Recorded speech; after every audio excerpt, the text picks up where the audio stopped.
Malawakang surface trough, magpapaulan pa rin sa bahagi ng Visayas at Mindanao. Mga moderate to heavy rain showers, mas madadalas sa bahagi nito ng Visayas at Mindanao at ilang bahagi ng Mimaropa. Pero posibleng low pressure area posibleng i-declare di pag-asa sa may silangan ng Mindanao dahil sa malawakang cluster ng kaulapan na magpapaulan dito. High pressure area sa may southeast ng Japan hanggang ngayong araw na lamang at inaasang bukas ay ito ay pansamantalang mawawala na bunsod naman ng pag-lakas ng intertropical convergence zone.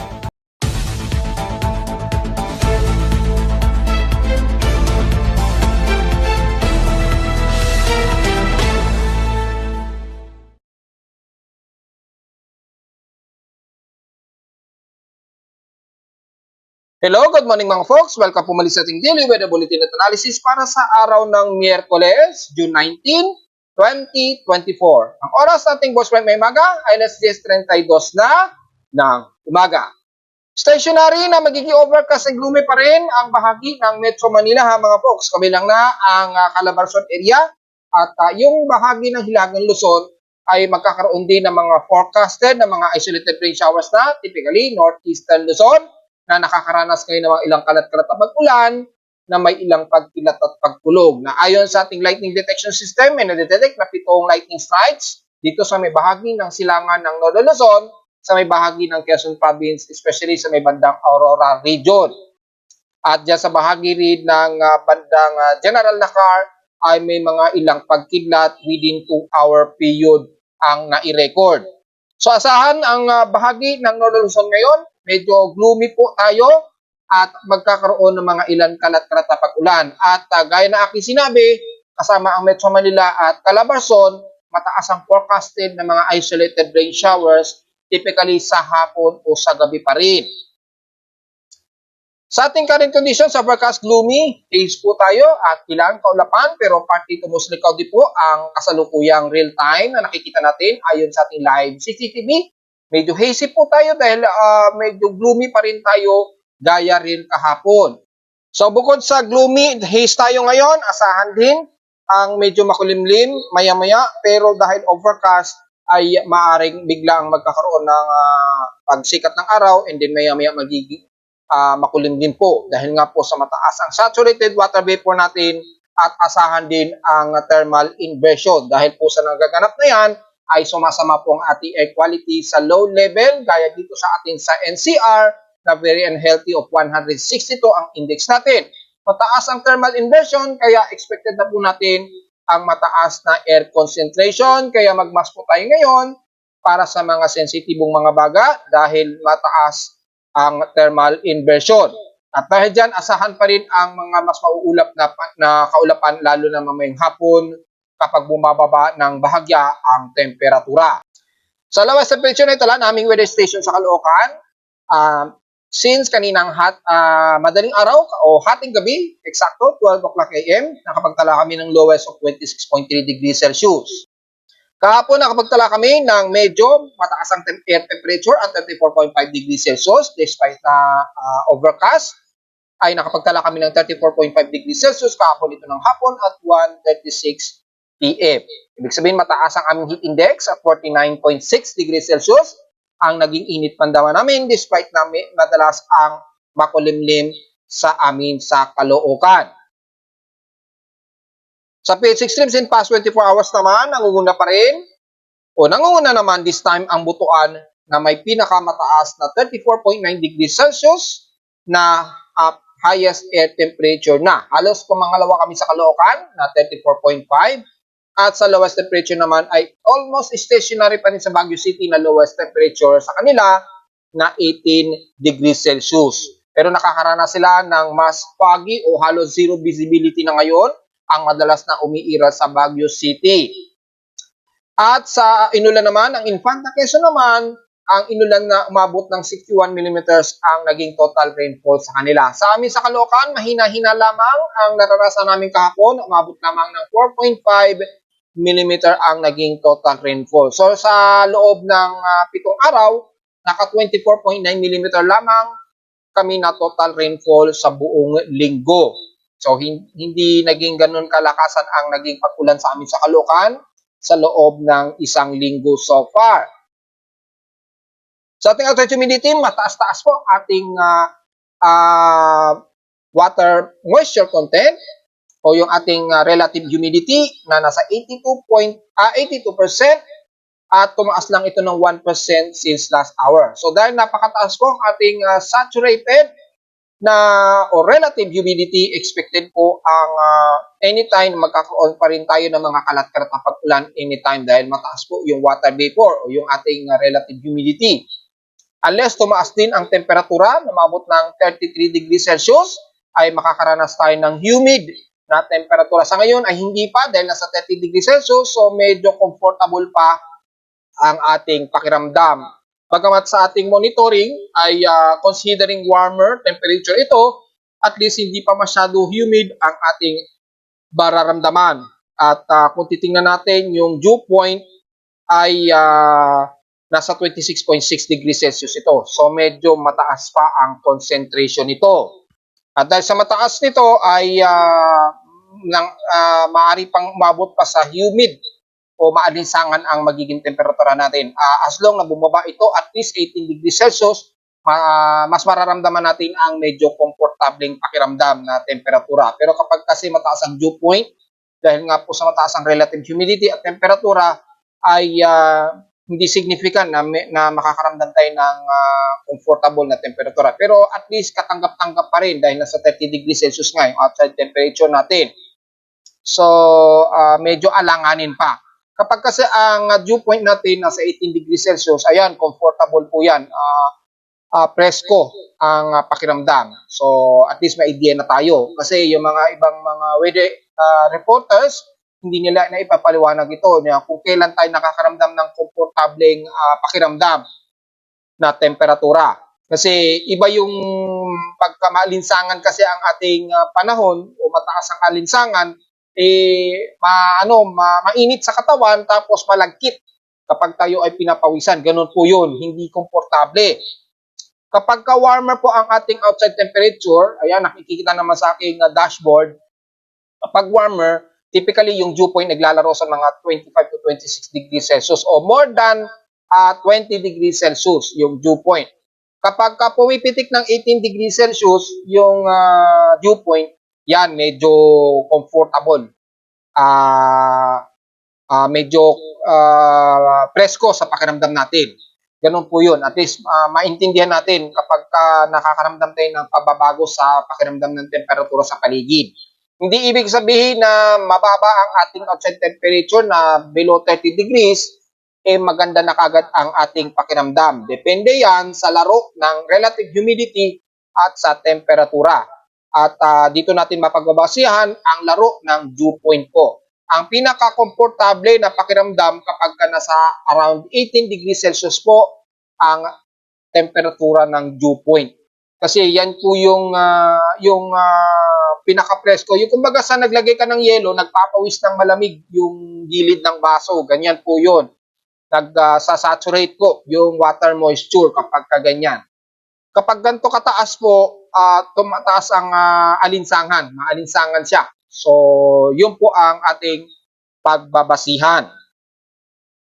So, bukod sa outside humidity, nasa 1,007 hectopascals ang ating atmospheric pressure, meaning thunderstormy po yan mga folks. So, alam na natin ang ibig sabihin at naipaliwanag ko na kapag sumisipa sa 1,007 hectopascals ang ating barometric pressure, matik, thunderstormy po tayo niyan. Asahan ang mga pagkulog at pagkidlat and steady ito since last hour. So, ingat po sa mga kababayan natin. Kahit silipin ninyo sa pinaka-analog barometer, nakalagay yan. Pag 1,007 hectopascals, thunderstormy po yan. So, at least may idea kayo. Sa akin nyo lamang siguro naririnig yung ganyang paliwanag base sa reading ng barometric pressure. So, base sa laro ng barometer, may mga significant meaning po ang mga ganyang indikasyon. So, at least alam na po natin yung idea. Sa high tide and low tide status, 5 hours and 30 minutes tayo to low tide. Kasalukuyang high tide po tayo mga folks. Ngayon, kung gaano ba kataas ito, kung pagbabasin natin, nasa pinakamataas, eksakto, 1 meters po.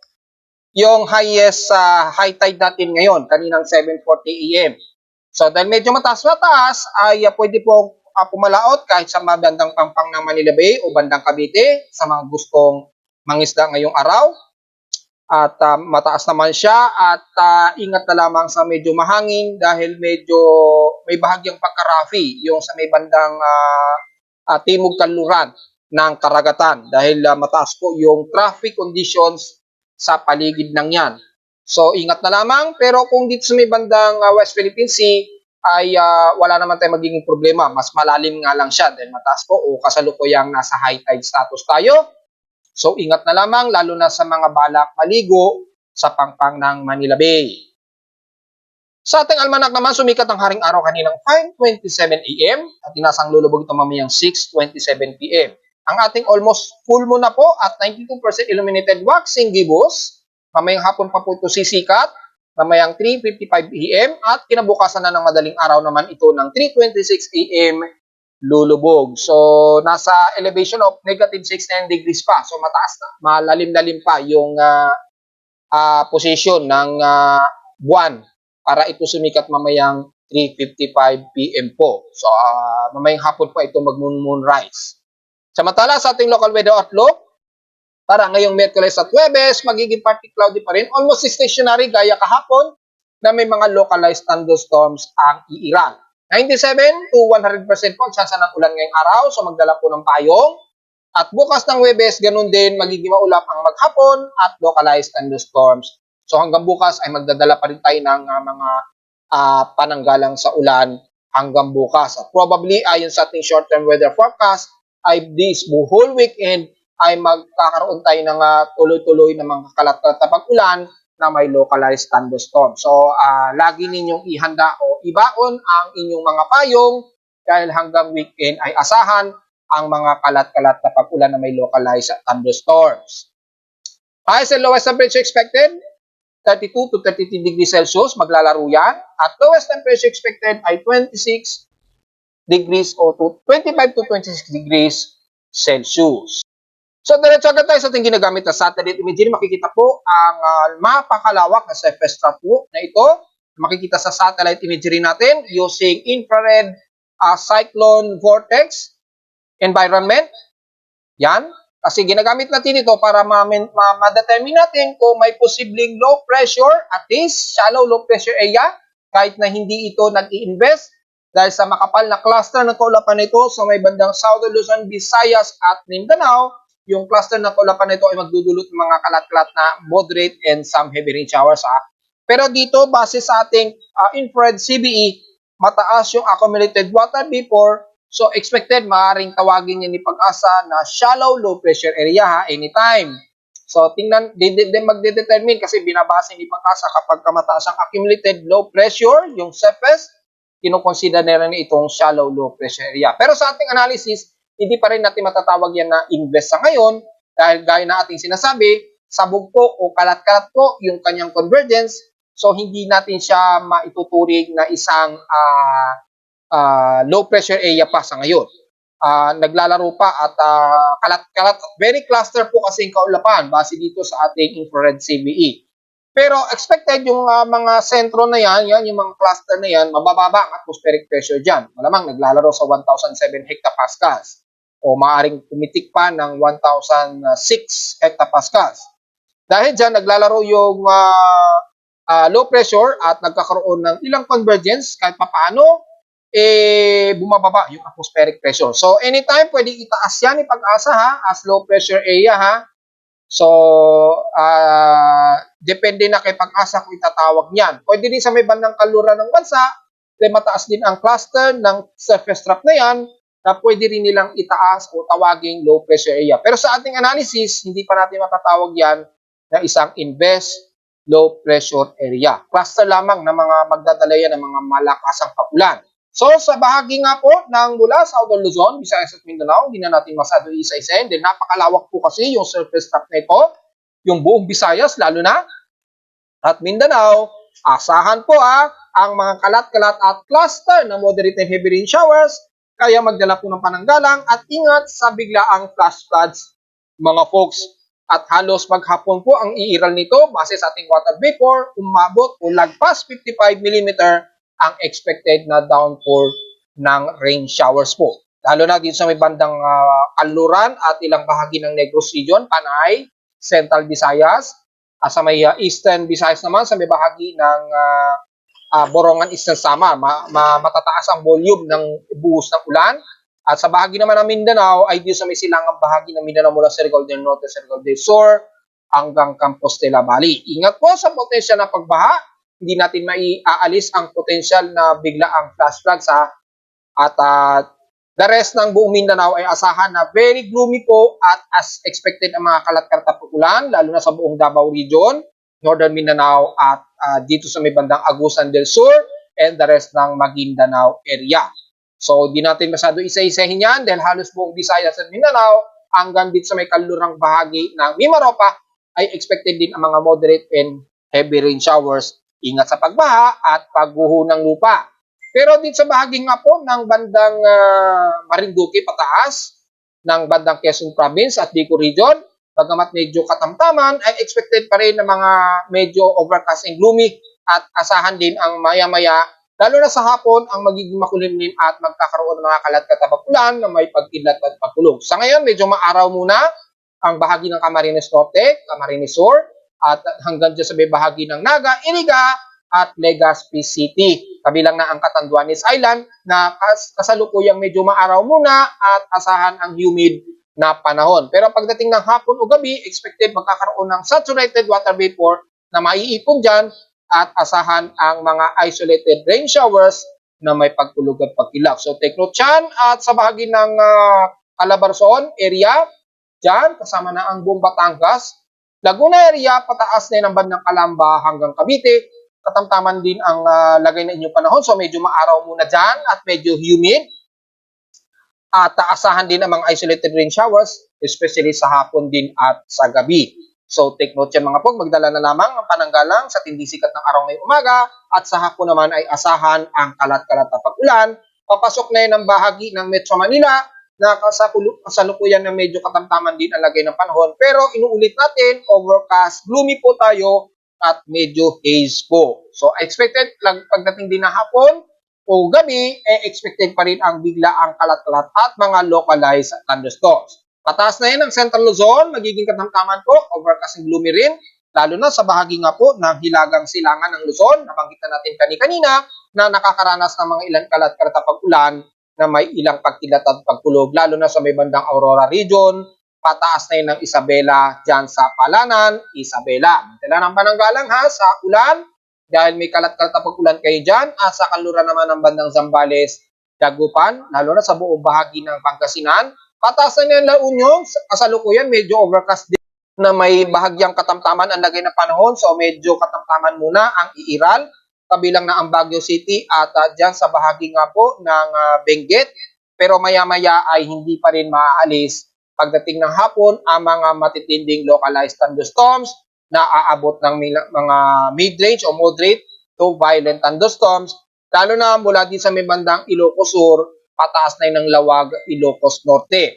Sa kasalukuyan na nagiging maulap po ang bahagi ng yan hanggang dyan sa may bandang Claveria na nakakaranas ng ilang kalat-kalat na pag-ulan na may pagkidlat at pagkulog. Pero sa bahagi ng Apari, pababa ng Tugigaraw, medyo nagiging moderate po ang panahon ninyo dyan. So medyo mataas ang temperatura ninyo pero maya-maya mag-overcast yan na bigla ang kukulimlim at asahan ng mga ilang kalat-kalat na pag-ulan ayon dito.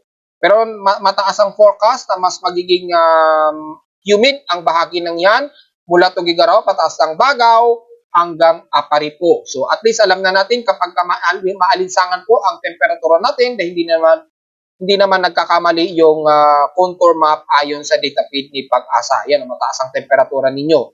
So bagamat mataas, nagiging katamtaman, kaya sinasabi natin very overcast po ang magiging lagay ninyo dyan.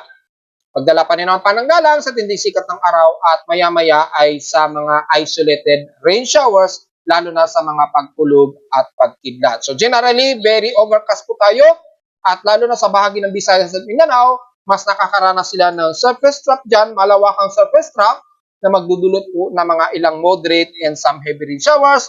Ingat po sa potensyal na pagbaha. Samantala, base sa ating West Pacific Basin, despite na nag-iba na ang posisyon, ayan, gaya na ating sinasabi, dyan sa may silangan ng Mindanao at Eastern Visayas, ay yung binabantayan dito, inalista po at napunta na po sa may bandang silangan ng Mindanao at bahagi nga po ng Eastern Visayas. At dahil po dyan, ay maaaring itaas yan ni Pag-asa as shallow low pressure area. Pero hindi siya maituturing na invest o magiging isang active low pressure area. Dahil lang po sa malawakan na cluster ng kaulapan, magdudulot ng mga moderate and heavy rain showers po dyan. So, asahan natin ay tataas yan ni Pag-asa as shallow low pressure area. At di sa may kanluran nga po, at nung isang araw nabanggit natin by forecast na potentially na may mga mabubuong low pressure area pagitan ng Vietnam at di sa may kanlurang bahagi nga po ng Mimaropa. Abang-abang na lamang po dahil yung ating mga computer models nagpapakita rin ng senyales. According naman sa ating global spectrum model ay dito po may mga ilang shallow circulation nga po na tayong nakikitaan. So yung cluster na kaulapan na ito na tumaas ang anomaly niya ay maaring nga pong magkaroon ng pagbaba ng atmospheric pressure na maaring itaas ni Pag-asa as shallow low pressure area. Pero by tomorrow po o mamayang hapon o gabi ay tatahimik o kakalma po yung high pressure area dito sa ibandang southeast ng Japan na senyales na mawawala muna ang high pressure ridge dito mga folks. Simula po yan bukas. So dahil mawawala po muna ang high pressure area, pagbabasa natin yung mean sea level pressure, ayan po. Yan. So starting June 20, lalayo muna o mawawala muna yung high pressure area. Ay may pagkakataon na po yung intertropical convergence zone na mag-enhance po yung ITZZ dyan. At yung surface trough, unti-unti namang itong lalakas, yung mga surface trough dyan.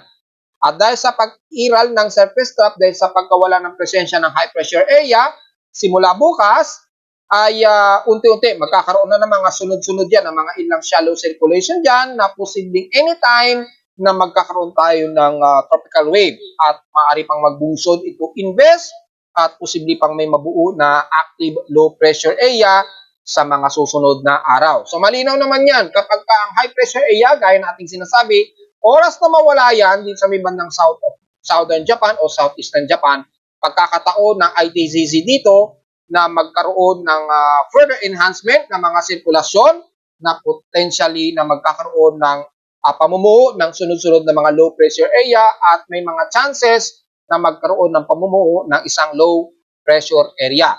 Sa mga computer models, kung pagbabasa natin, ayan sa may silangan nga po, sa may kanluran ng bansa sa may Mimaropa, pagitan ng Vietnam, may potentially low pressure area na mabubuo dyan.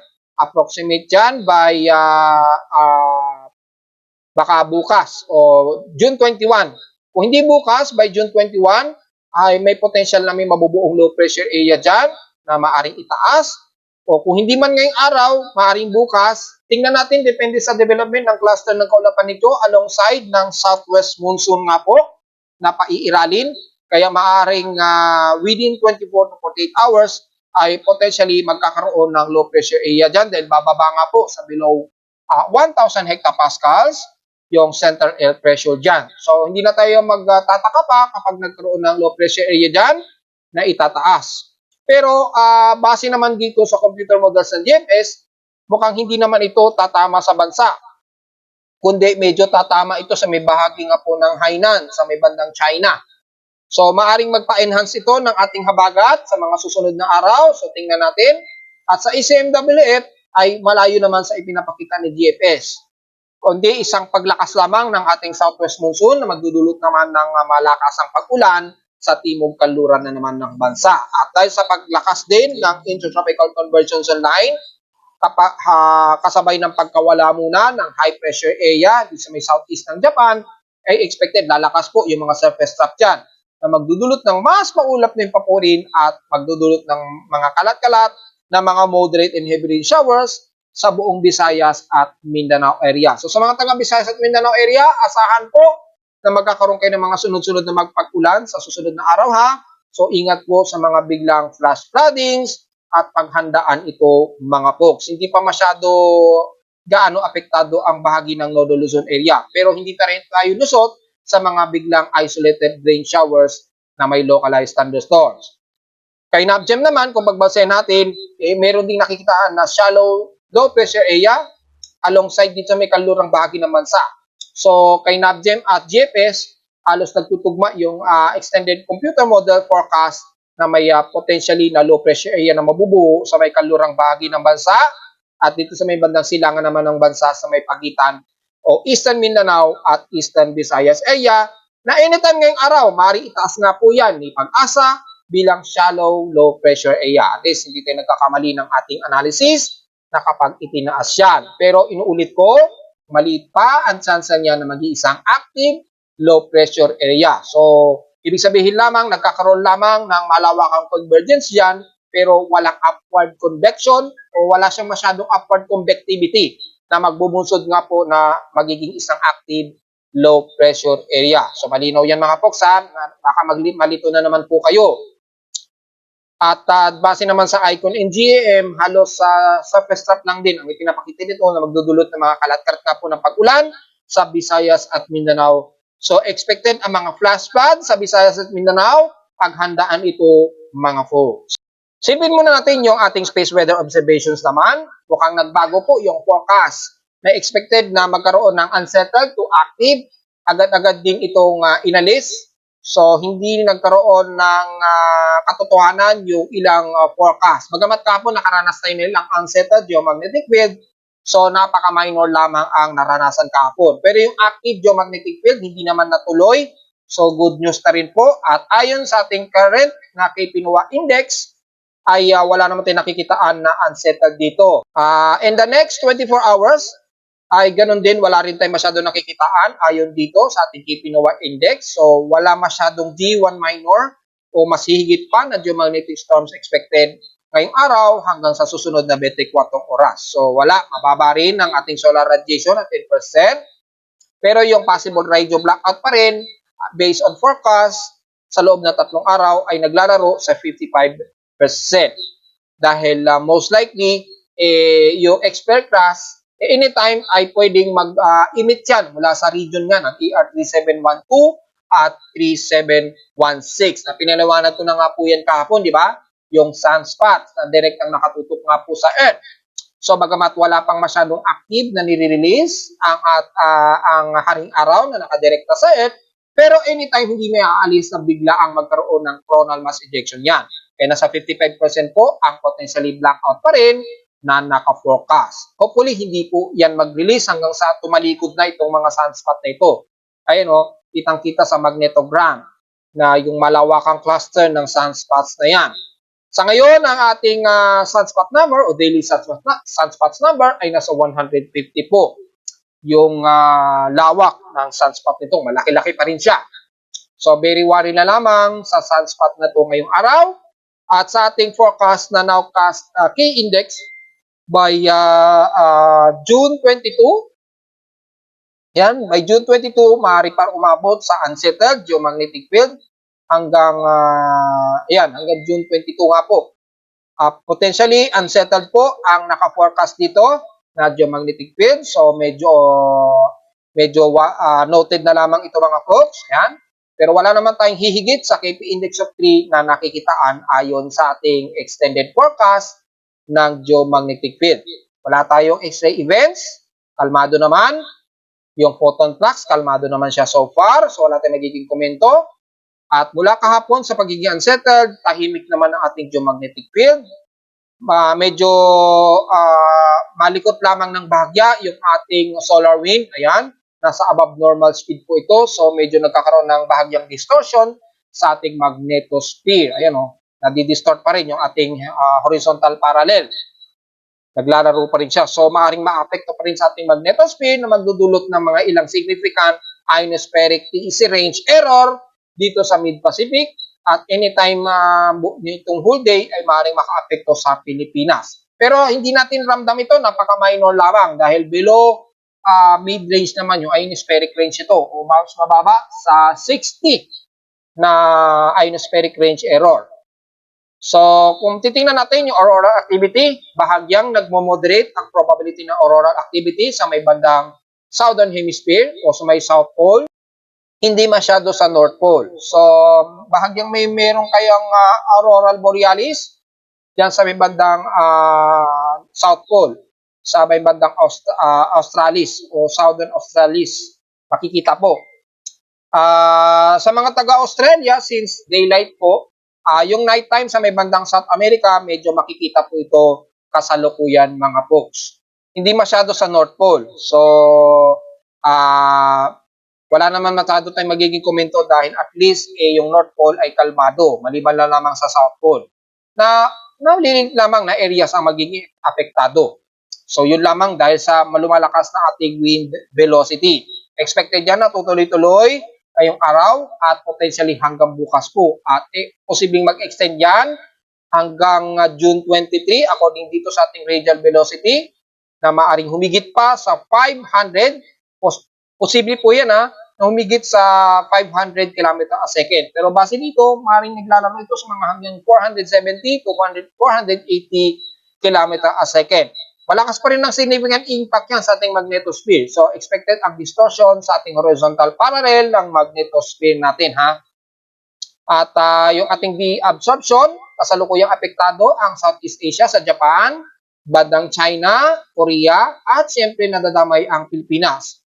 Pero, maliit ito at mababa sa 15 MHz. So, expected na, o inaasahan natin na hindi masyado tayo maapektuhan mga folks. Sa ulitin doon, so far, kalmado naman ang ating seismograph. According din sa aking seismometer sa Caloocan, wala namang malakasang pagyanig ang nadidetect. So far, so diretso agad tayo sa data feed ni PBox sa mga closest o yung mga short period seismometers. Mula 12 AM ay so far, according dito, wala tayong namataan na magnitude 4.0 pataas ngayong araw, ha. Pero marami-rami na kagad na mga minor earthquakes po tayong na-record dito. At huli nga po nito, kaninang 9:33 AM, dyan sa may bandang Malungon, Sarangani, na nagkaroon ng magnitude 2.3. So, sa kalupan nito ng bandang Sarangani, malapit-lapit sa may City of Davao. So, halos nasa bandang ito, malapit sa Mount Apo halos. Pero medyo malayo ng konti sa may bandang Mount Apo dahil pagitan nito ng General Santos, dito sa may bandang Sarangani. Ayan, no? So, nagkaroon ng huling pagyanig dyan. Pero wala namang umabot sa mahigit 4.0 mahigit sa ngayon. Pero marami-raming mga minor earthquakes kagad. Tingnan natin yung historical earthquakes natin kung nakakailan na po tayo. Since mula kahapon ay marami-rami ring mga minor earthquakes ang naitala nitong maghapon hanggang kagabi. So kung titingnan natin yung June earthquakes, pabot na po sa 766 total earthquakes na po tayo. 735 dito is magnitude 2.0 pataas at 27 sa magnitude 4.0 pataas. At nanatiling 4 ang ating magnitude 5.0 pataas. So, at least, kakaunti pa lang at least yung ating magnitude 5.0 pataas at wala pa naman tayo na italang magnitude 6 pataas. Hopefully, wag na po umabot sa ganun kataas. At mas yanigin pa rin talaga ang bahagi ng Eastern Mindanao at Davao Region area. Siyempre, marami-rami rin sa may bahagi po ng Eastern Visayas. So, ingat pa rin mga folks, lalo na sa bahagi nga po ng Surigao del Sur at Davao Region mga folks. So, inulit ko, naka 766 total earthquakes na po tayo hanggang sa kasalukuyan na ako ay nagre-report ngayong araw. At narito naman ating 3-day 20 weather forecast para sa araw ng Miyerkules, June 19, 2024.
hanggang dito na lang po ating Daily Weather Bulletin at Analysis para sa araw ng Miyerkules, June 19, 2024. Huwag po kalimutan na mag-like, share, and subscribe po sa ating YouTube channel. Visit naman anytime sa ating website at www.timoweather.com para sa gusto malaman na hindi natin isama sa report ng umaga. Almost stationary lang naman din kasi o halos kapareho lang din kahapon at isang araw magiging lagi ng panahon natin. Kalimitan, very overcast po tayo at gloomy and very scattered po. At dahil sa umuusbong po ng malakas yung surface trough, dahil unti-unti na po lumalayo yung high pressure area, inuulit ko asahan ng mas malalakas ang mga kalat-kalat na pag-ulan sa Visayas at Mindanao so paghandaan ang mga potensyali na pagbaha. At visit naman din sa aking website, lalo na sa gusto malaman ang real-time dynamic events mula sa data feed mula sa aking weather station sa Caloocan at sa data feeds mula sa iba't ibang weather agencies. Maraming salamat po mga folks at magmask po tayo ha. Unhealthy po ang ating air concentration. Napaka-unhealthy po. Magmask po tayo ngayong araw mga folks at magandang araw po sa ating lahat.